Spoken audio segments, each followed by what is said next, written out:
kuasa. Dialah penolong kita. Haleluya. Akan pujian bagi Dia. Glory. Haleluya.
walaupun begitu banyak tantangan, Tuhan selalu siap menyatakan pertolongan-pertolongannya dalam hidup kita. Amin.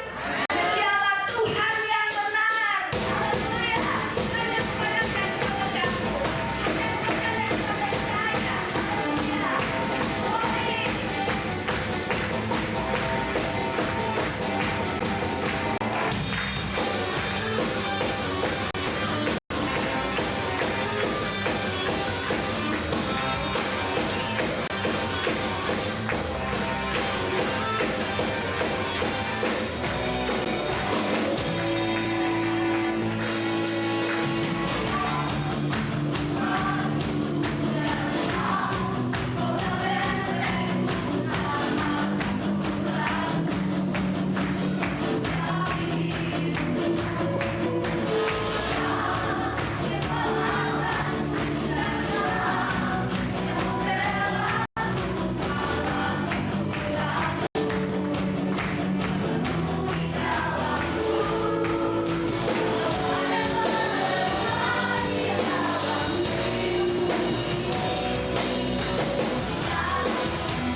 Ratu, selama kita bersama dengan Dia, apapun musim dalam kehidupan kita, Dia sanggup menyatakan pertolongan lepas pertolongan bagi kita. Haleluya.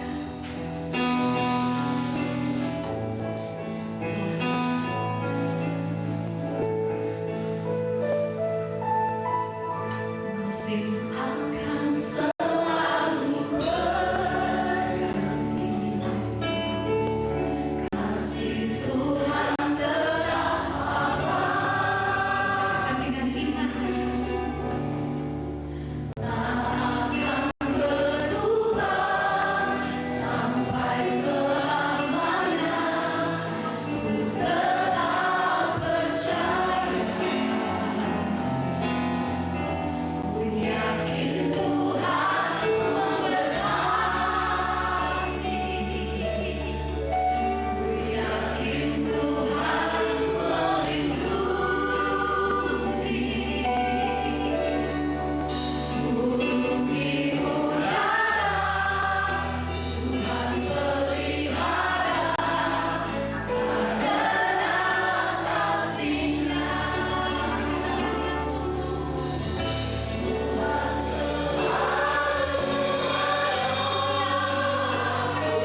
pagi hari ini Terima Tuhan. kasih.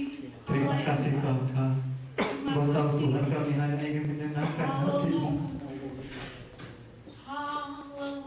Terima kasih Tuhan pagi hari ini Tuhan. Kami masih bisa memuji, Terima kasih. menyembah-Mu, Terima kasih. bahkan mendengarkan firman-Mu. Kasih. Terima kasih Tuhan buat hari ini. Biarlah Tuhan lawatan-Mu mengalir buat kami semua. Amin. Berfirmanlah Tuhan pada pagi hari ini buat kami, supaya kami mampu, kami kuat menjalani hidup ini bersama Tuhan. Karena kami tahu Tuhan kami tak mampu, tak dapat berbuat apa-apa tanpa Engkau. Oleh sebab itu Tuhan kami perlu kekuatan dan daripada-Mu. Berfirmanlah buat kami Tuhan, isi hati kami yang kering ini. Biarlah Tuhan firman-Mu yang akan menjawab segala permasalahan kehidupan kami, supaya kami Tuhan tetap kuat di dalam Engkau. Terima kasih Tuhan, bukti kami semua ya Tuhan.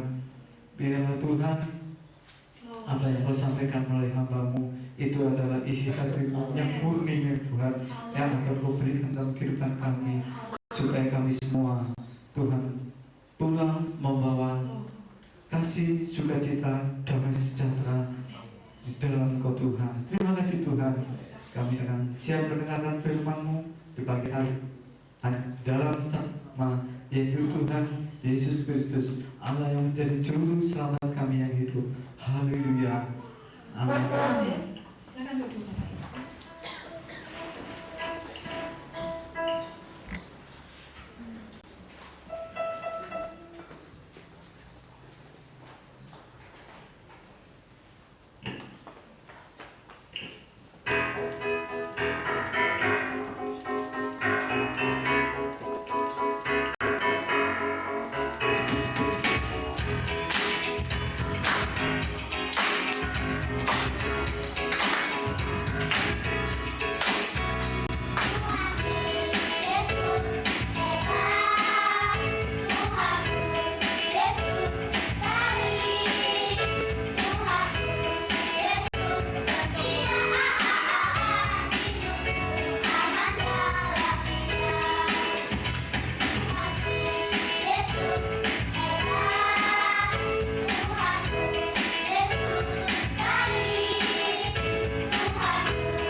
Haleluya.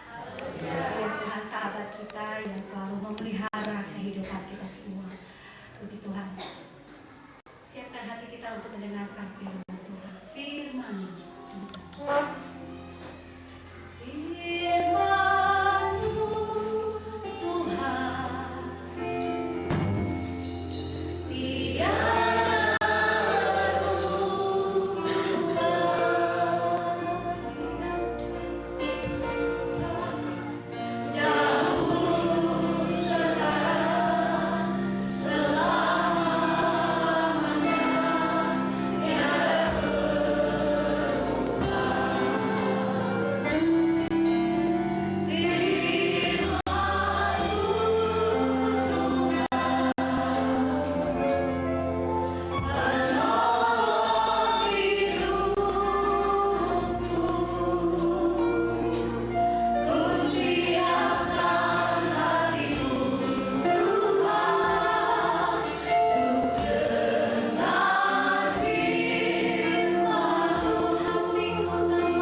Haleluya, puji Tuhan Bapak Ibu Saudara.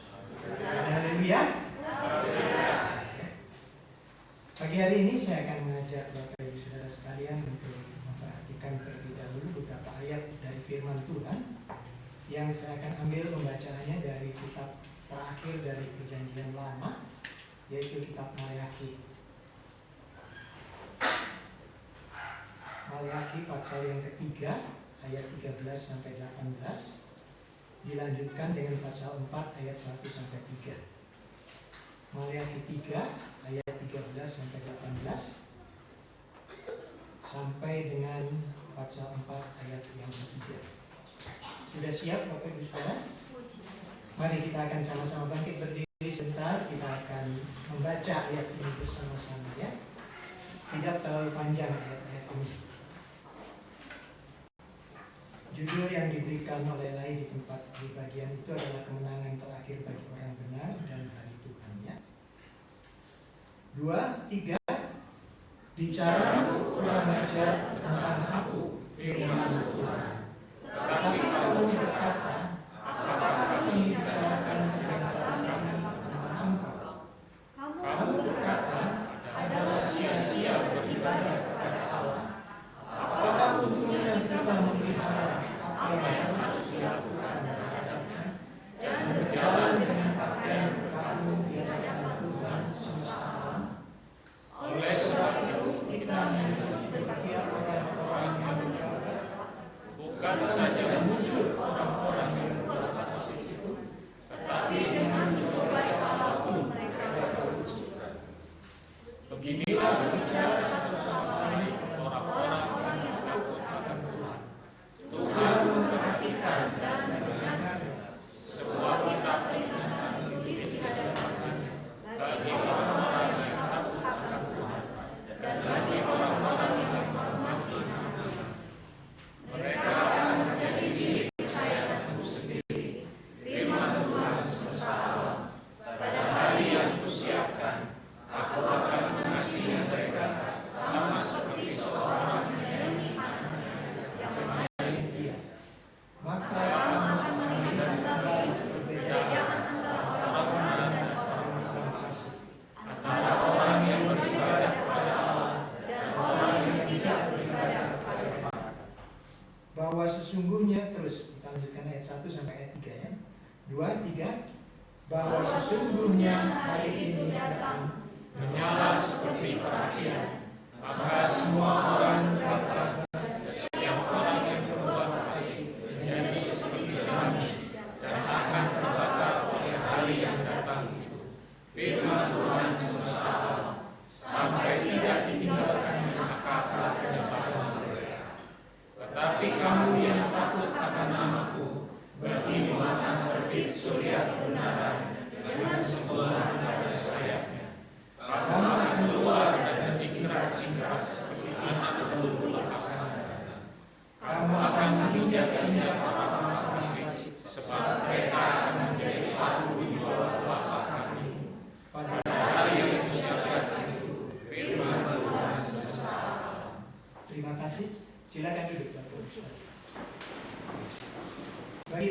saudara yang tidak termasuk sering ya membaca Alkitab, maka biarlah kebiasaan membaca Alkitab ini kita terus bangunkan kembali ya. Ada hal-hal yang sangat sulit di dalam Alkitab ini, memang itu adalah satu kenyataan. Kadang-kadang saya juga waktu membaca gitu, ini maksudnya apa begitu ya. Tidak apa, tetapi bagaimanapun juga membaca firman Tuhan itu adalah suatu hal yang sangat baik dalam kehidupan kita. Biarlah kita belajar terus meningkatkannya. Bapak Ibu Saudara, kalau kita memperhatikan ayat-ayat yang ditulis oleh Maleakhi ini sangat keras kata-katanya ya. Awalnya saja dia sudah berkata, katanya, bicaramu kurang ajar tentang aku. Siapa yang dimaksud mereka itu yang bicara kurang ajar? Bapak Ibu Saudara, mereka ini sebenarnya kalau kita lihat di dalam sejarah yang ada, mereka ini adalah orang-orang Yahudi, orang-orang Yehuda, ya, kerajaan Yehuda, yang baru pulang dari penawanan di Babel selama 70 tahun.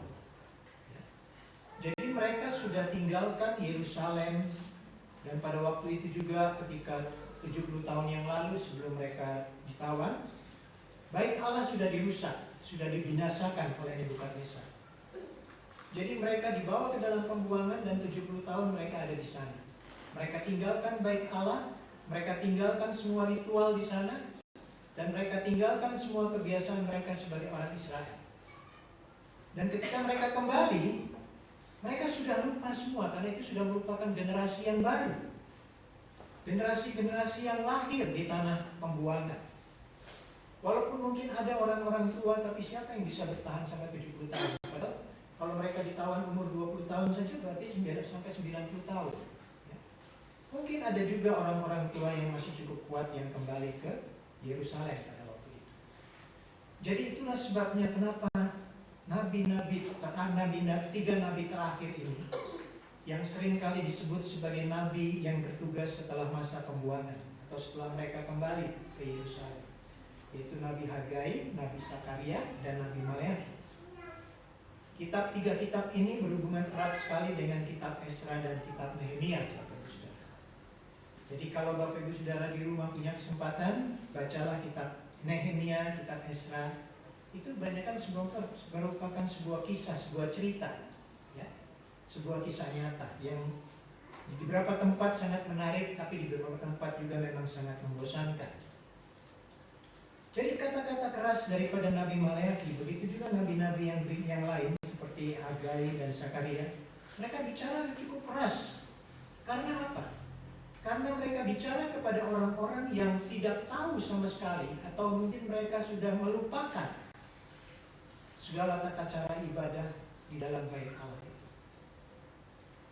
Bapak Ibu Saudara, inilah sebenarnya yang menjadi latar belakang kehidupan ini. Kehidupan daripada kenapa Maleakhi mengatakan demikian. Ya. Biarlah kita juga memahami bahwa kita juga hidup tidak seperti dalam penawanan mereka. Ya, Bapak Ibu Saudara. Bagi mereka ini penawanan itu bagi generasi yang tua, artinya generasi yang keluar dari Yerusalem lalu ikut penawanan, itu memang merupakan penderitaan. Tetapi buat generasi yang lahir di sana, itu sudah berbeda.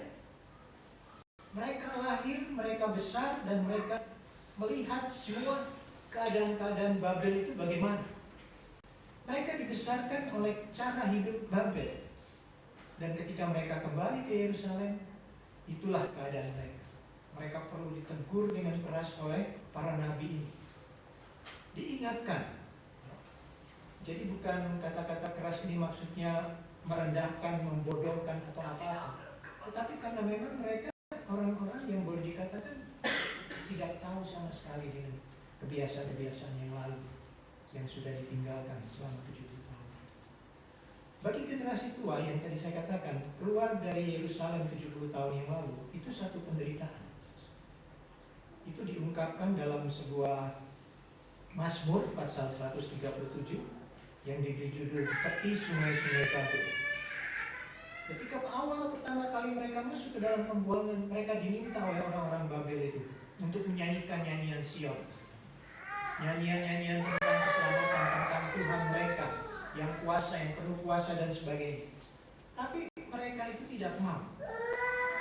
Mereka tidak merasa bahwa menyanyikan nyanyian sembah itu harus ada di dalam bait Allah. Bahkan mereka, kalau kita membaca Mazmur 137, itu ada juga bagian-bagian di mana mereka mengutuk orang-orang Babel yang sudah menawan mereka. Tentu sebagai orang Kristen kita tidak boleh mengutuk, ya Bapak Ibu Saudara. Itu yang harus kita sadari. Nah, itulah latar belakang daripada kenapa Maleakhi berkata dengan begitu keras. Saudara dan saya, seperti tadi saya singgung, kita tidak berada dalam penawanan seperti itu, ya. Tetapi jangan lupa bahwa kita juga hidup di dalam dunia ini yang semakin hari semakin luar biasa. Kemajuan-kemajuan yang tercapai hari-hari ini itu sangat luar biasa. Dan kita dimanjakan dengan berbagai kemudahan, terus kemudahan dalam hidup kita. Sehingga kita lupa akan satu perjuangan kita, bahwa kita hidup di dunia ini hanya sementara. Satu hal yang perlu kita ingat, kalau mereka yang baru pulang dari tapenawan di Babel 70 tahun itu, mereka tidak tahu, atau mereka mungkin sudah tidak terbiasa dengan hidup beribadah seperti di Yerusalem. Maka saudara dan saya dihadapkan dengan tantangan-tantangan yang mirip dengan itu. Firman Tuhan semakin hari semakin pudar. Kalau kita terus memperhatikan dunia dengan kemajuannya, maka firman Tuhan itu semakin rasanya seperti sudah terlalu kuno buat kita.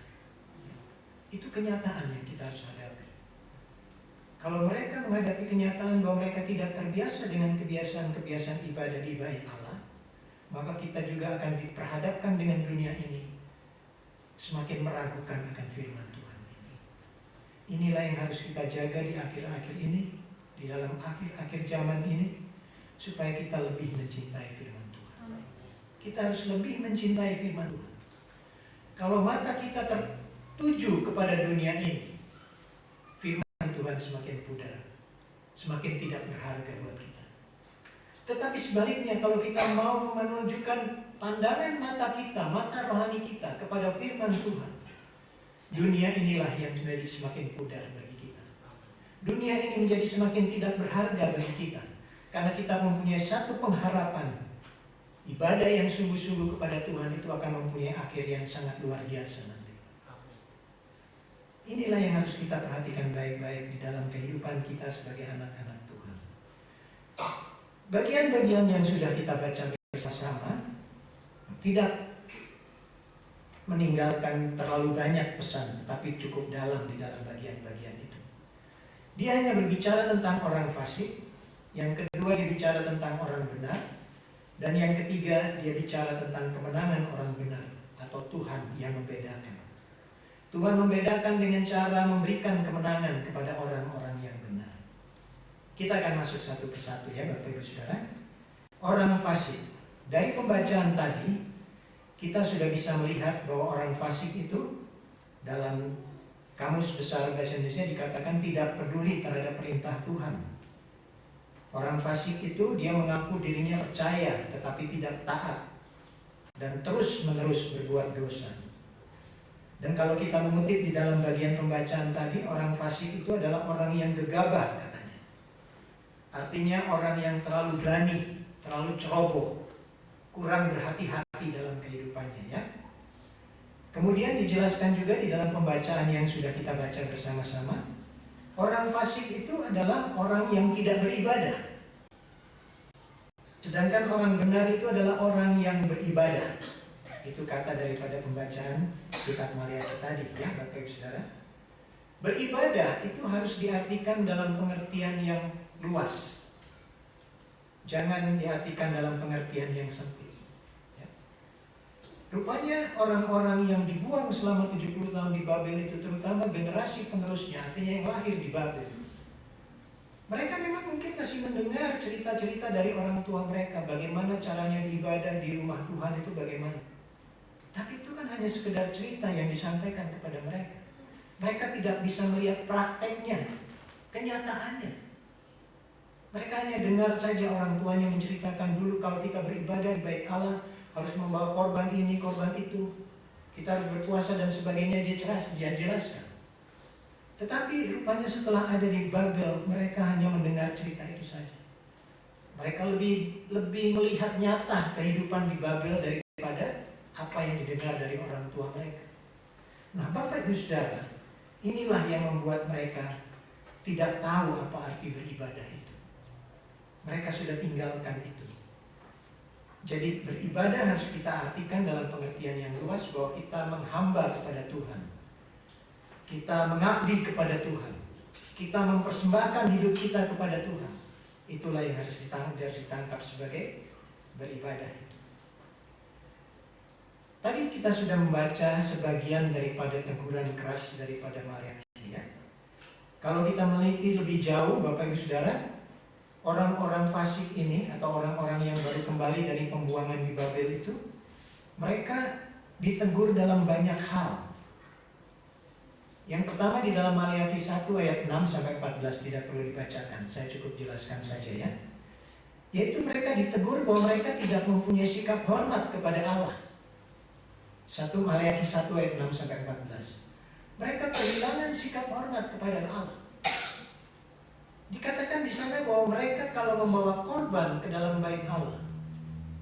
Dan memang ketika mereka kembali, bait Allah memang sudah dibangun, walaupun tidak sebaik bait Allah Shalom.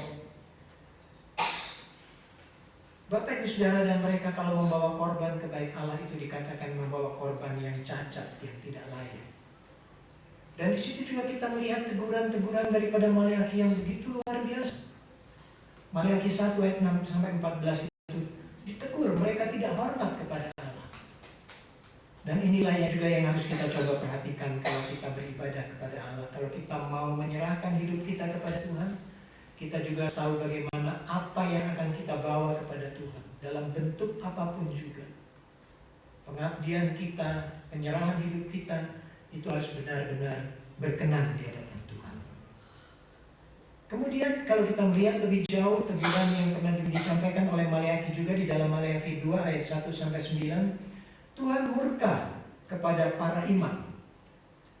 Rupanya anak-anak imam yang lahir di pembuangan, walaupun mereka ikut dalam kepulangan ke Yerusalem itu, mereka juga sudah banyak tidak tahu bagaimana praktek itu, tugas sebagai imam itu bagaimana. Dan itu ditegur keras oleh Maleakhi.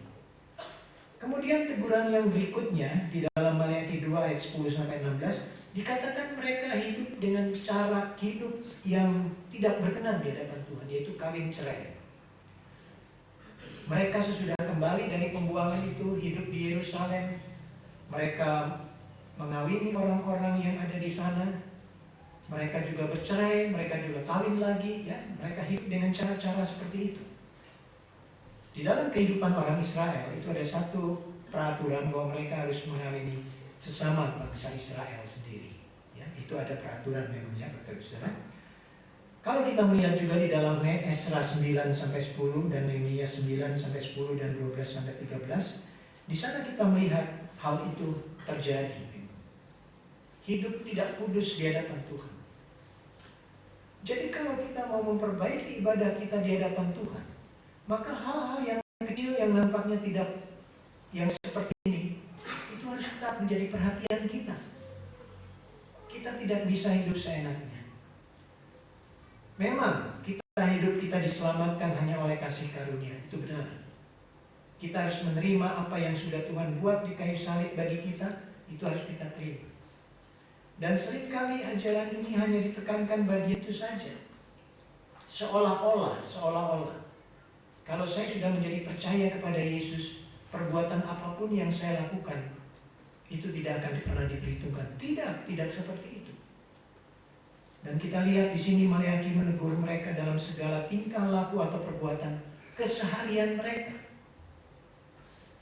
Tidak hormat kepada Tuhan, tidak taat kepada tugas-tugas mereka seperti para imam itu.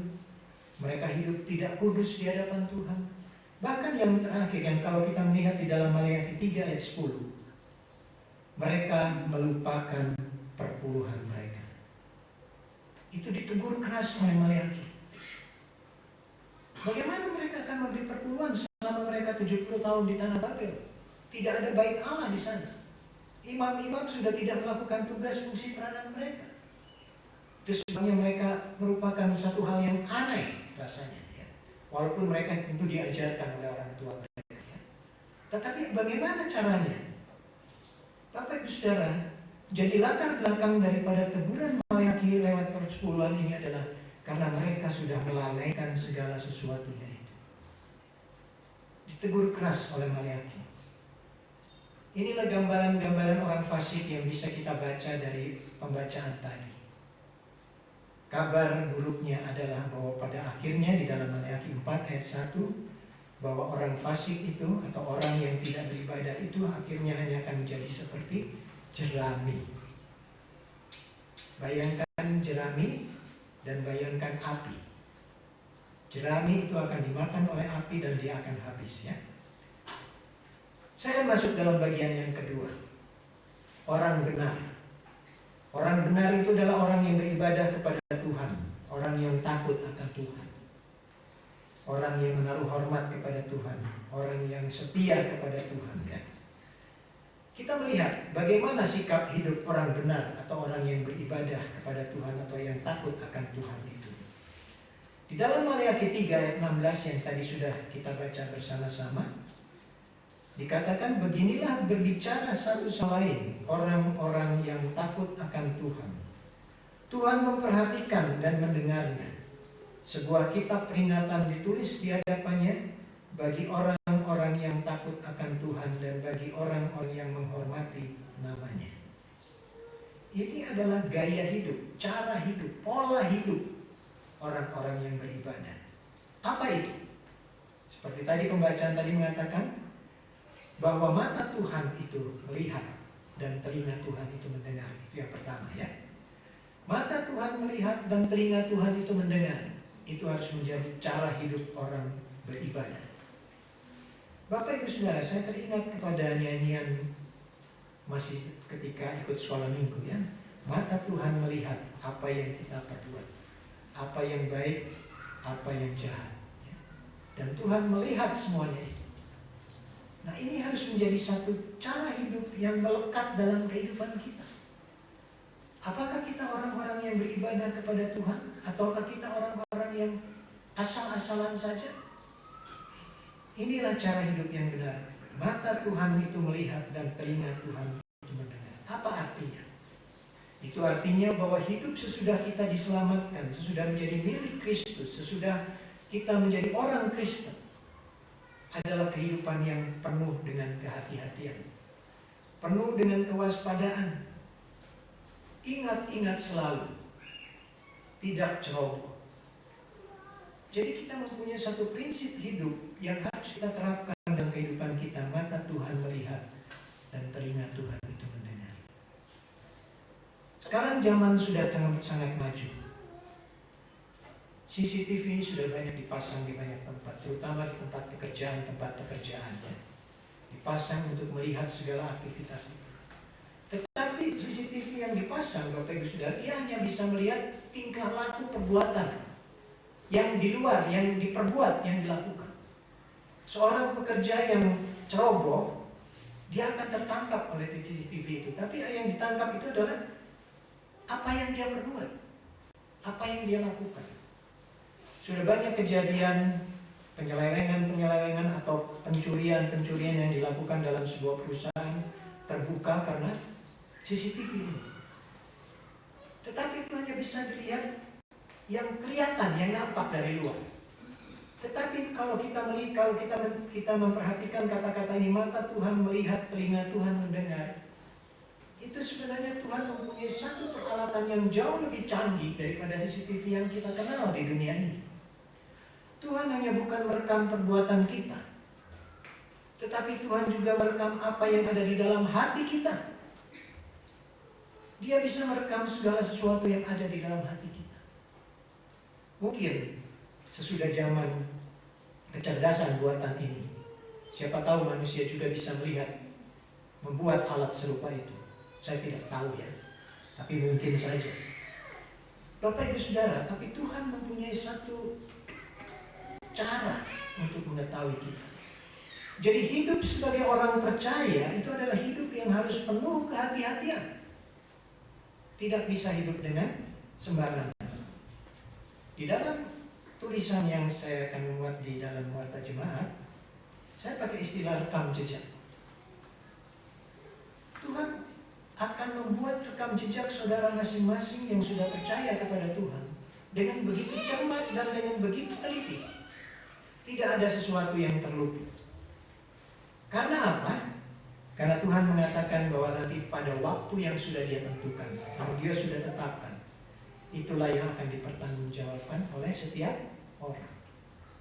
Inilah yang harus kita sadari mulai dari saat ini ya. Kemudian sikap hidup yang kedua adalah sebuah buku kitab peringatan ditulis di hadapannya. Sebuah kitab peringatan ditulis di hadapannya. Nabi Maleakhi dia berusaha menggambarkan apa yang dilakukan Tuhan. Seolah-olah Tuhan itu mempunyai sebuah buku dan Dia mencatat terus setiap perbuatan. Tapi tentunya sekarang dengan kemajuan zaman kita bisa lebih menangkap dengan lebih cermat ya Bapak Ibu Saudara. Artinya Dia mempunyai satu rekam, bisa membuat rekam jejak daripada tiap-tiap orang dengan begitu teliti, dengan begitu cermat. Seolah-olah seperti orang yang mencatat. Ya. Itu gambaran yang dipakai oleh Maleakhi untuk ukuran zaman itu. Tetapi buat kita tahu bahwa Tuhan itu bisa mengetahui kita dengan lengkap kehidupan ini ya. Saya akan bandingkan ayat ini dengan beberapa ayat lain. Di dalam 1 Korintus 3 ayat 14, 1 Korintus 3 ayat 14 saya akan bacakan.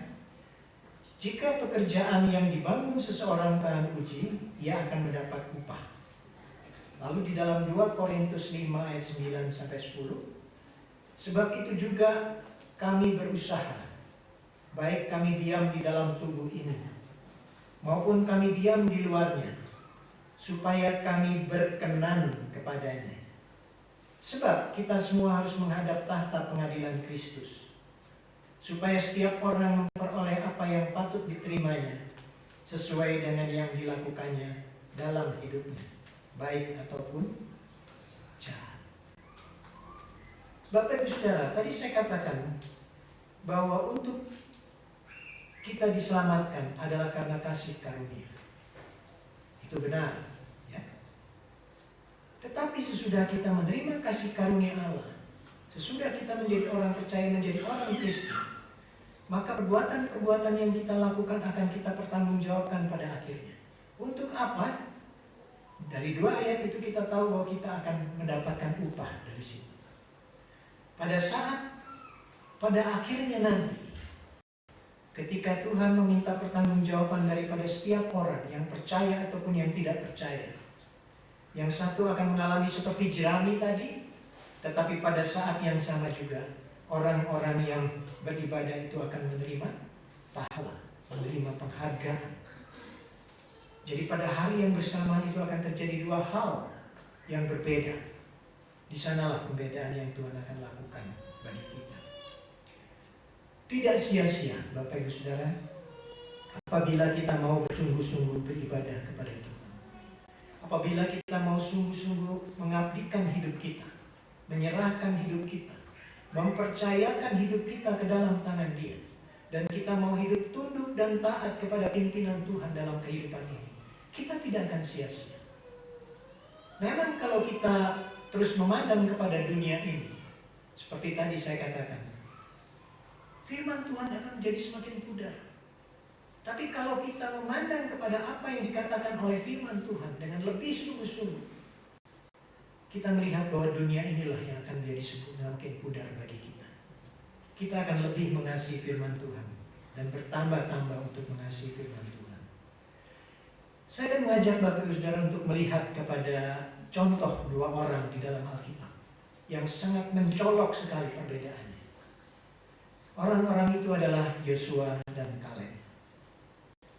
Yosua dan Kaleb ini sebenarnya adalah 2 orang dari antara 10 yang lain yang dikirim oleh Musa untuk mengintai, untuk meneliti, untuk memperhatikan, untuk mensurvei tanah Kanaan yang akan segera dimasuki oleh bangsa Israel.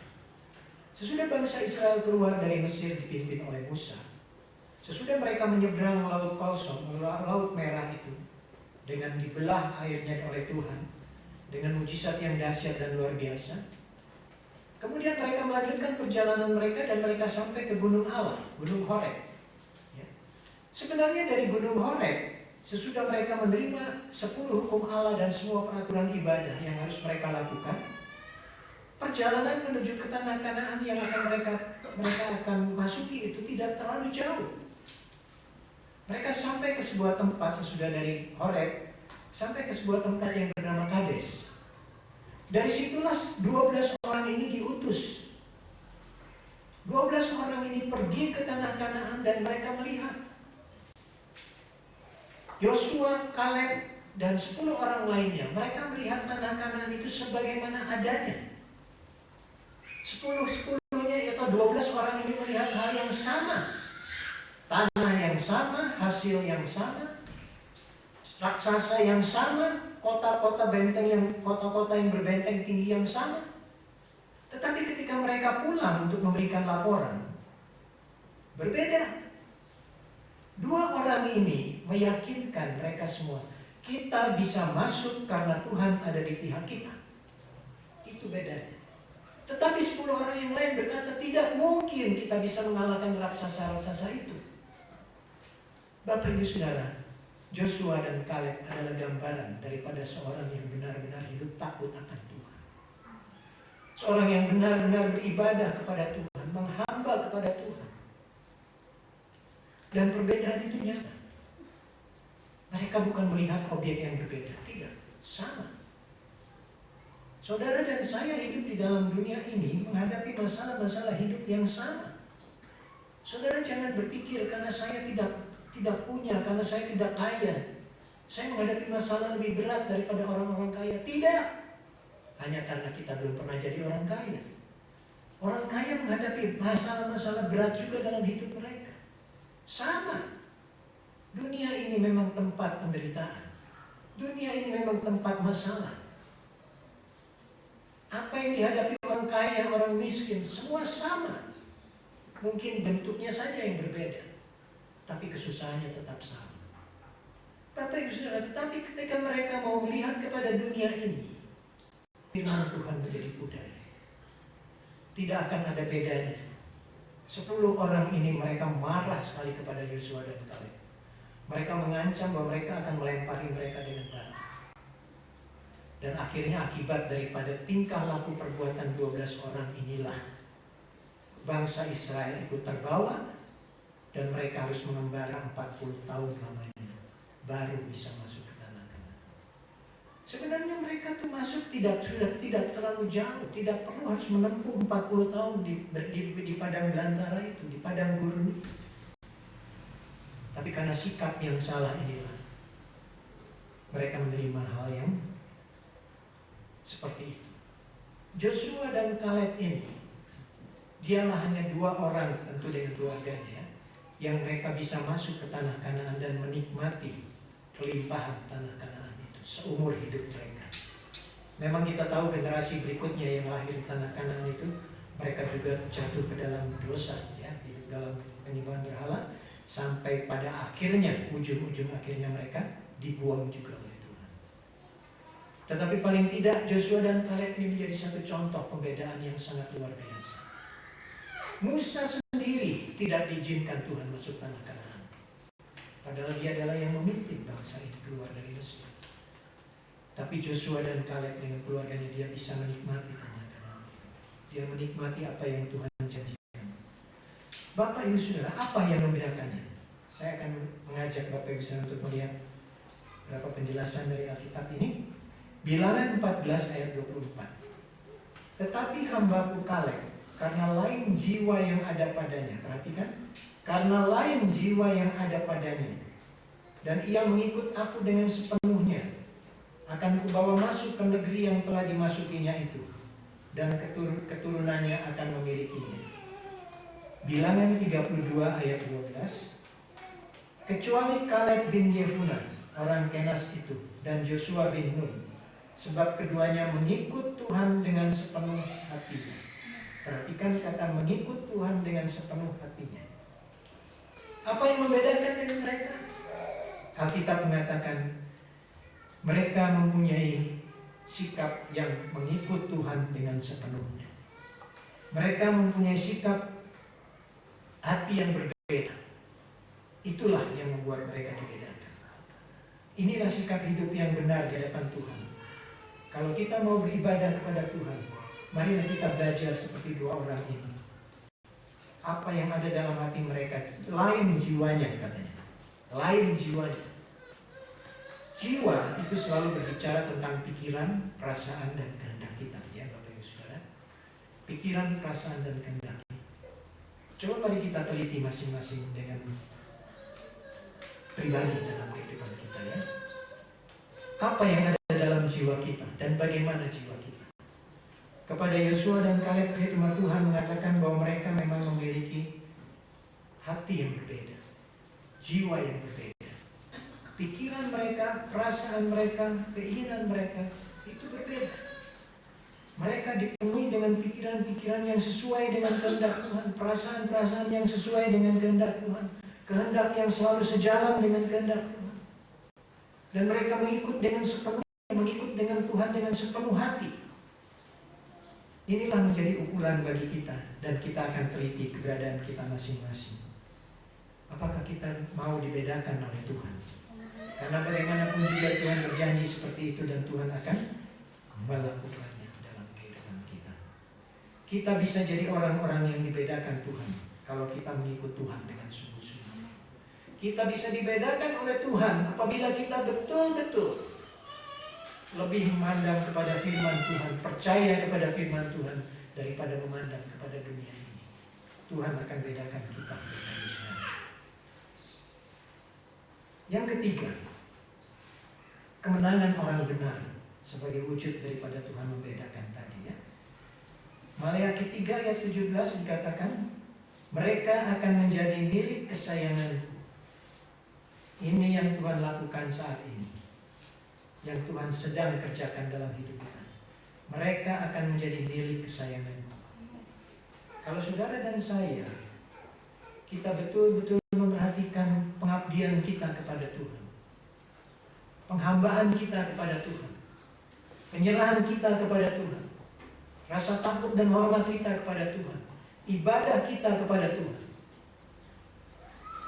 Tuhan akan menjadikan kita sebagai milik kesayangan.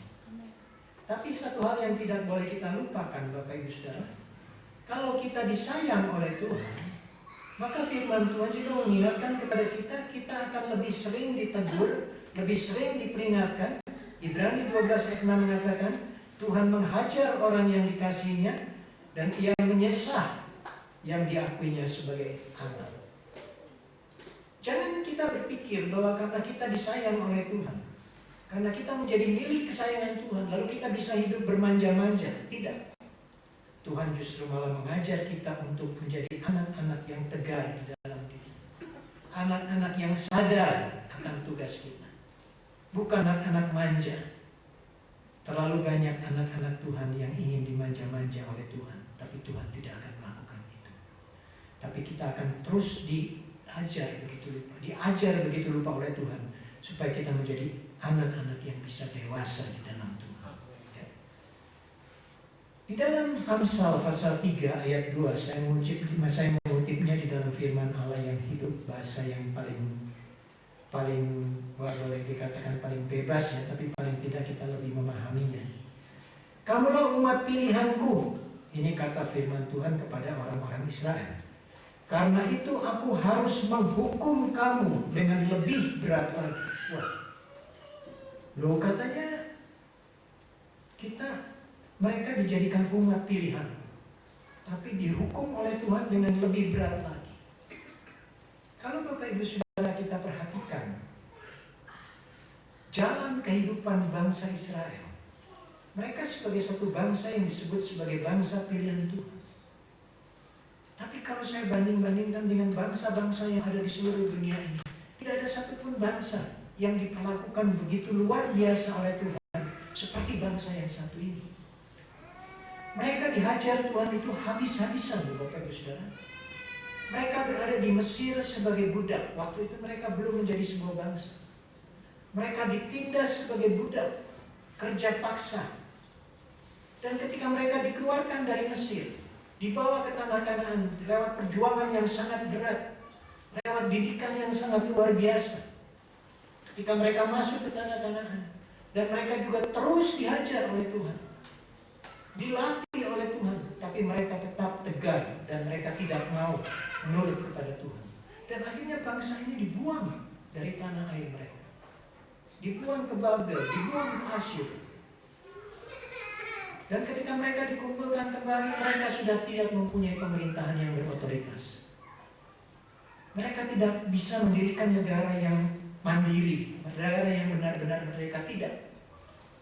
Tahun 70 kemudian tahun 70 Masehi mereka kembali dibuang ke seluruh dunia ini dari tanah air mereka. Adakah bangsa lain yang seperti itu? Tidak.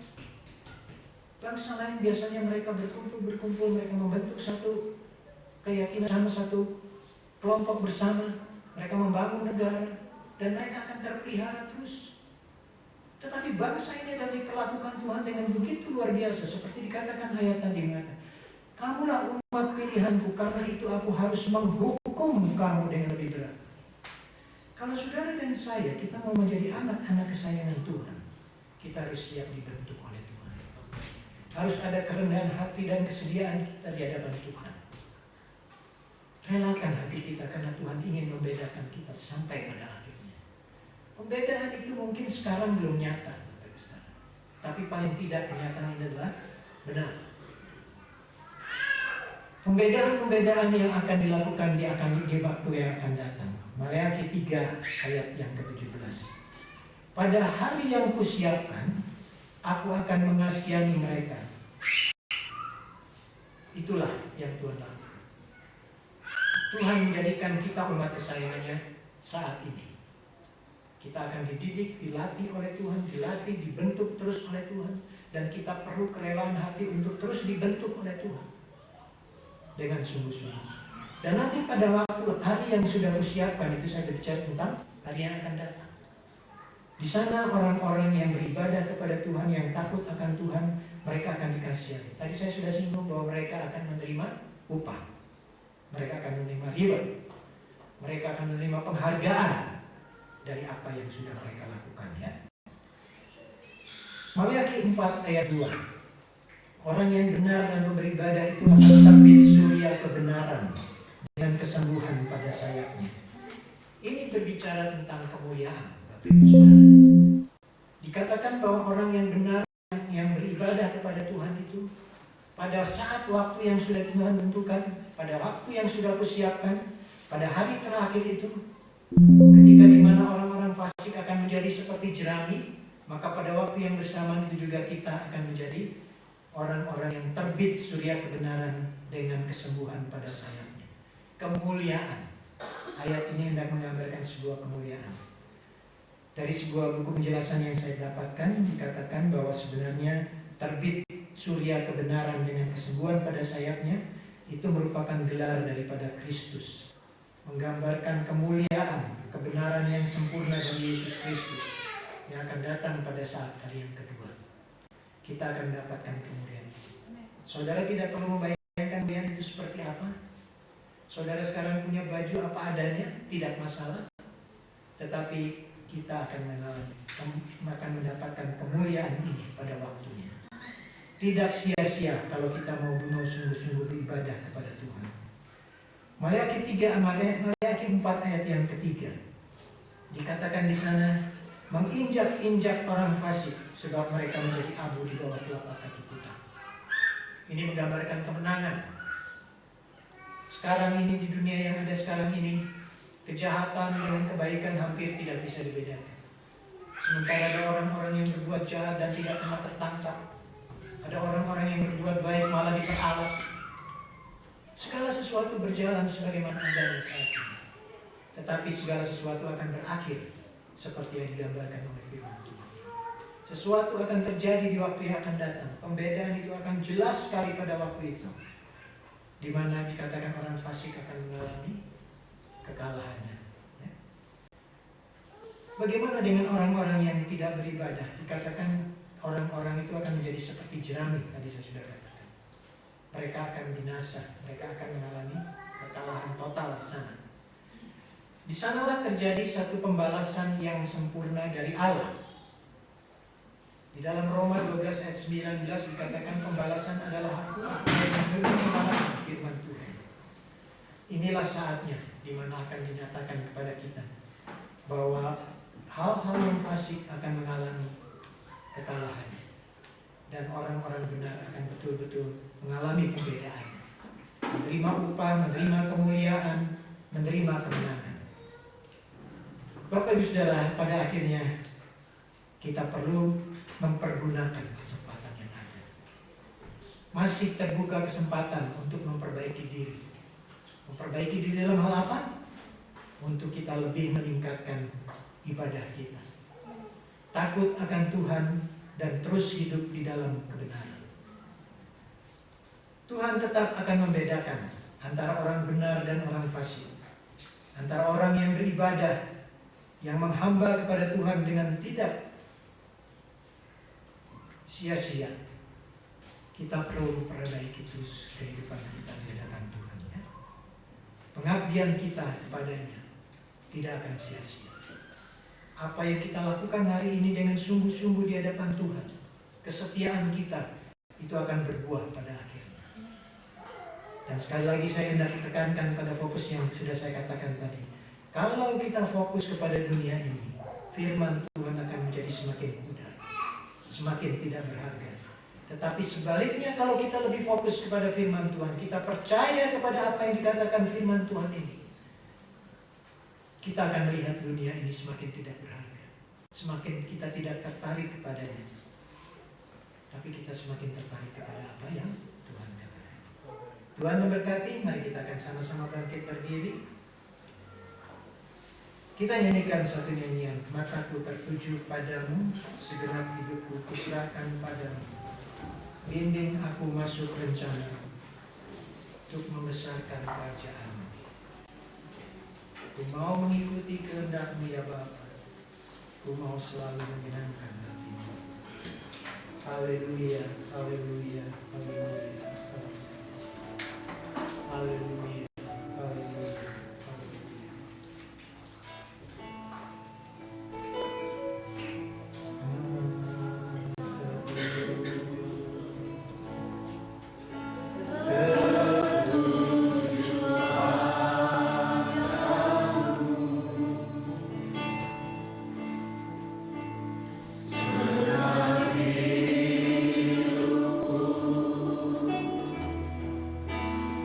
Oh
Haleluya. Secara pribadi, mari engkau mulai berbicara kepada Tuhan. Apa yang menjadi harapanmu? Apa yang menjadi kerinduanmu? Bukan berbicara tentang perkara-perkara jasmani, tapi di mana Allah ingin membawa hidup saya dan saudara serupa dengan gambarnya.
kita memperbaiki hidup kita, untuk melihat kemenangan-kemenangan Dia. Terima kasih Tuhan, teguhkan lagi hati umat-Mu lagi pagi ini. Kami tidak menjadi orang-orang yang kalah, tidak menjadi orang yang ragu kepada firman. Roh Kudus akan kami, mulai dari anak-anak kecil, pemuda dan remaja, orang tua, bapak ibu, sampai kepada yang lansia. Peganglah umat-Mu ya Tuhan. Jangan biarkan satu kami tertinggal jauh, tapi tolong kami supaya kami tetap ada di dalam lingkaran kasih karunia-Mu itu. Terima kasih, terima kasih, terima kasih Tuhan untuk firman-Mu yang begitu luar biasa sudah datang kepada kami untuk kami memperbaiki hidup kami lagi. Semakin hari semakin menyenangkan hati itu. Kami butuh Roh Kudus untuk tetap memimpin hidup kami Tuhan. Tolong berikan kami Roh Kudus itu. Bagi mereka yang Tuhan mungkin belum mengalami tentang Roh Kudus, Tuhan penuhkan umat-Mu Tuhan. Penuhkan jemaat-Mu di tempat ini dengan Roh Kudus, karena itu yang menjadi kekuatan kami menghadapi hari-hari yang jahat ini. Terima kasih banyak hati hamba Tuhan yang sudah menyampaikan firman-Mu bagi kami pagi ini. Tuhan pakai kehidupan Om Daniel lebih heran lagi untuk kemuliaan bagi nama Tuhan. Peliharakan kesehatannya selalu Tuhan. Di usia yang semakin bertambah, kiranya kekuatan Roh Allah semakin berlimpah. Puji Tuhan. Terima kasih. Sebentar kami akan membawa korban persembahan, kecil ataupun besar. Tuhan Engkau memberkati apapun bentuk yang kami bawa. Tuhan memberkati.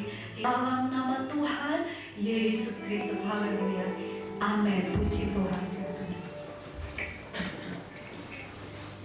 Puji nama Tuhan, kita sudah diberkati oleh firman Tuhan. Kita memberkati melalui persembahan kita. Hatiku percaya Tuhanlah kekuatan yang mazmur.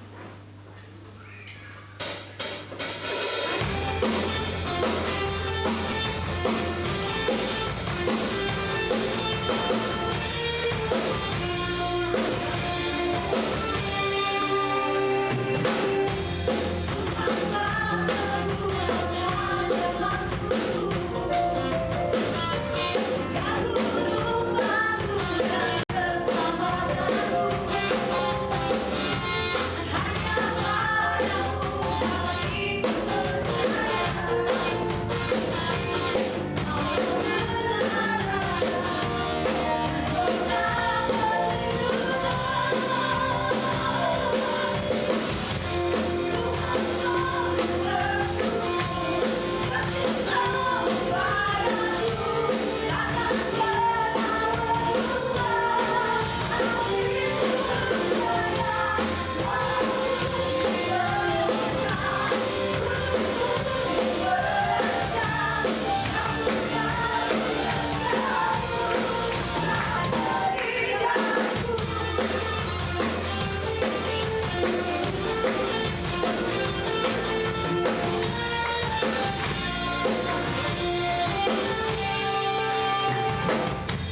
Dan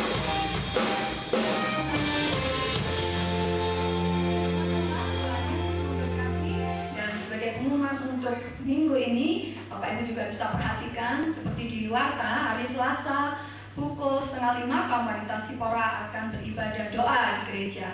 Dan hari Kamis pukul 6 ada ibadah doa di gereja. Hari Jumat pukul 12 kita ada doa puasa di gereja juga. Jadi Bapak Ibu yang rindu untuk ikut berpuasa, mari silakan. Hari Jumat kita berpuasa dan pukul 5 sore ada mesbah keluarga bertempat di Bapak Henok Dian, Jalan Indrogilo Selatan 40 Fatal.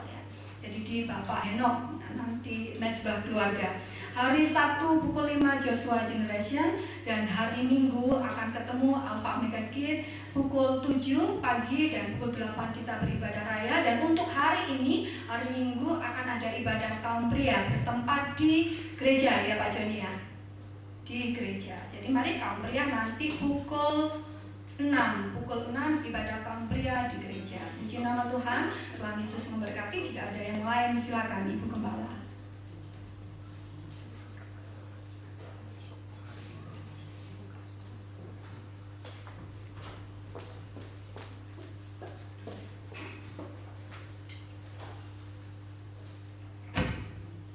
Puji Tuhan. Haleluya. Puji Tuhan. Tuhan memberkati untuk mereka yang baru pertama kali datang. Kiranya Tuhan memberkati seterusnya lagi. Jemaat Tuhan yang sudah setia semakin setia lagi. Haleluya. Haleluya. Sebagai tambahan, saya dan keluarga mohon izin dalam seminggu ke depan kami akan ke Jakarta. Dan pertama sih urusannya anak-anak ya, anak-anak ke sana, dan saya sekalian ikut untuk kontrol mata. Biasanya harusnya 6 kali karena memang mata saya ini duanya kan operasi Bapak Ibu. Jadi kalau obat yang biasanya saya pakai tetes itu, kalau sudah mata saya panas kadang nggak mempan, jadi saya harus pakai obat yang lebih tinggi lagi. Tapi saya rada takut kalau pakai itu. Jadi sekalian anak-anak ke sana, saya juga ikut untuk kontrol mata saya. Dan mohon izin kepada Bapak Ibu, kami akan kembali hari Senin minggu depan ya. Tuhan memberkati. Itu saja yang bisa saya sampaikan. Kids Camp, oh ya, di minggu yang akan datang ada Kids Camp untuk anak-anak yang sudah terdaftar, sebab tidak bisa daftar lagi. Jadi ada 3 anak dari Alpha Omega untuk mengikuti Kids Camp. Mohon orang tuanya apa yang sudah saya share ke grup orang tua untuk mempersiapkan persiapan mereka. Nanti kita akan berangkat bersama-sama dari gereja ya di hari Rabu pagi kita persiapkan lagi. Nanti saya akan info lagi melalui grup orang tua di Alpha Omega Kids. Itu saja. Tuhan memberkati, dan kita akan akhiri ibadah kita dengan mengucap syukur. Oke, mari kita berdiri semua.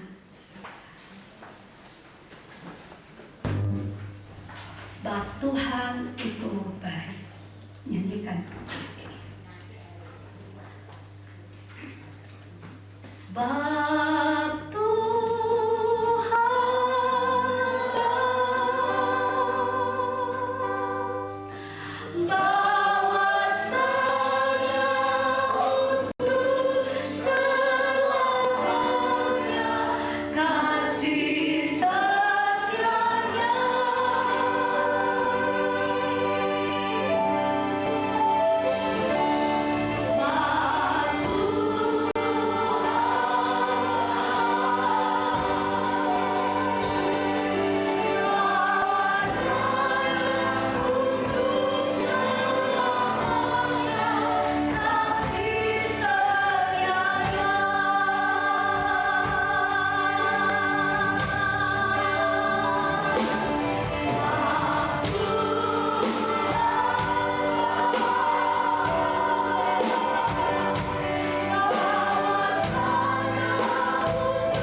Terima kasih banyak atas segala kemurahan Tuhan, kebaikan Tuhan. Tuhan berikan kepada kami, memberkati seluruh pelayan-pelayan Tuhan yang sudah melayani, dari mereka yang sudah menyambut jemaat-Mu datang ke tempat ini Tuhan, masuk dalam rumah Tuhan, mereka yang ada di dalam Bani Asam, mereka yang melayani pelayanan Tuhan konsumsi untuk para pelayan-pelayan yang sudah melayani hari ini.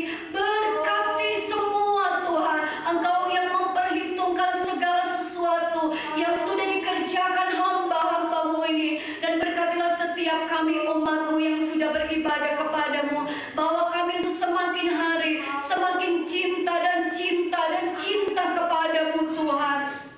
Terima kasih Tuhan, Tuhan tahu apa yang menjadi pergumulan, apa yang menjadi masalah mereka. Engkau yang akan membela dan menyatakan pertolongan-Mu tepat pada waktunya datang kepada mereka semua Tuhan. Yang sakit Tuhan Engkau sembuhkan, yang lemah Engkau kuatkan, yang susah Engkau hiburkan, yang berbeban berat Engkau berikan kelegaan.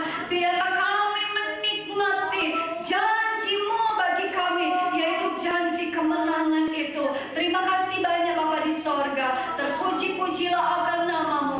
Setiap persembahan umat Tuhan yang sudah dibawa di dalam rumah Tuhan, Engkau berkati. Apapun bentuk persembahan itu Tuhan, diberkati Tuhan. Dan bagi mereka yang sudah mengembalikan milik Tuhan, angkat tangan-Mu. Kami berdoa Tuhan, mereka yang sudah mengembalikan milik Tuhan, itu adalah milik-Mu Tuhan. Engkau berkati mereka, Engkau berkati pekerjaan mereka, berkati usaha mereka, dan biarlah Engkau selalu temukan setiap kejujuran di setiap mereka yang mengembalikan milik Tuhan. Kami tidak mau berlaku curang di hadapan-Mu Tuhan, tetapi biarlah kehidupan anak-anak-Mu di tempat ini adalah anak-anak Tuhan yang tahu melakukan firman Tuhan, dan di sana berkat Allah menyertai mereka juga. Terima kasih banyak Bapa di sorga. Terpujilah akan nama-Mu.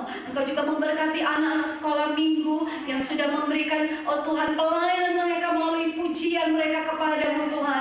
Berkati mereka, jadikan anak-anak sekolah minggu ini menjadi anak-anak yang terus bertumbuh dan bertumbuh di dalam takut akan Tuhan. Mereka akan menjadi anak-anak yang semakin memperkenalkan Tuhan di dalam kehidupan mereka. Tuhan akan pakai anak-anak sekolah minggu di generasi-generasi yang akan datang. Mereka akan menjadi generasi yang menjadi berkat bagi banyak orang. Puji Tuhan. Terima kasih banyak Bapa di sorga. Terima kasih Tuhan, kami mohon kemurahan-Mu di dalam sepanjang minggu berjalan. Apapun aktivitas umat Tuhan, tutup bungkus mereka semua dengan kuasa-Mu. Rumah mereka, pekerjaan mereka, usaha mereka, oh diberkati Tuhan. Anak-anak dalam pendidikan mereka diberkati Tuhan.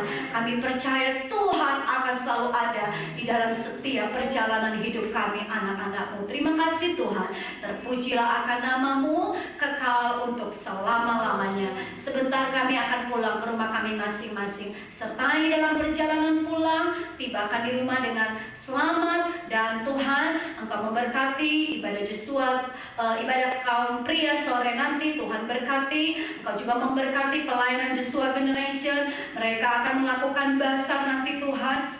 Apa yang menjadi rencana pemuda remaja di tempat ini, Tuhan Engkau yang tahu. Engkau sediakan segala sesuatunya hanya untuk hormat kemuliaan bagi nama Tuhan. Terima kasih Tuhan, terima kasih.